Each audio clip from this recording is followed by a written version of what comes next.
Today we're going to build a versatile countdown timer in Python. It's super handy because you can enter the time in either minutes or seconds, and as soon as you press enter, the timer starts counting down right in the console. Let's start by asking the user for input. Here, we prompt the user with a simple message asking them to enter the time. You can enter it either as a plain number of seconds or in a minute-seconds format. Let's run this part and see what happens.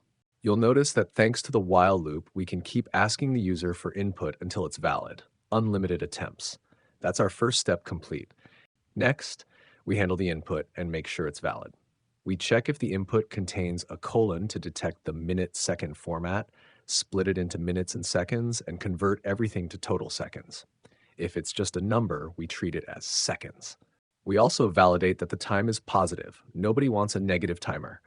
And if the user types something invalid, like letters or the wrong format, the program catches it and asks nicely to try again.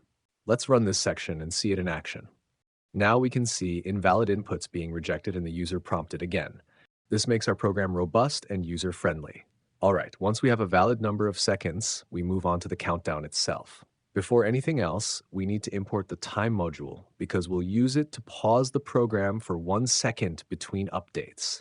That's what makes the countdown feel real-time. Inside the function, we use a while loop that continues as long as the time left is greater than 0. For each iteration, we calculate the minutes and seconds using a simple division method. This helps us display the time in a clean MMSS format.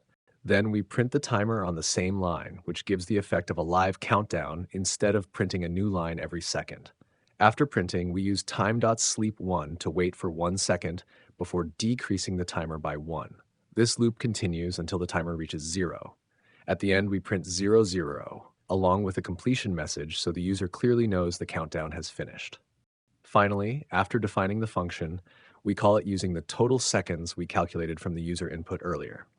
Running this part shows the countdown happening live in the console, and you can see it smoothly counting down until completion. This step-by-step approach, importing the module, defining the function, validating input, running the loop, and calling the function, is what makes the timer work reliably and look clean on the screen. You can continue learning Python with many more examples on my YouTube channel, so stay tuned and keep coding.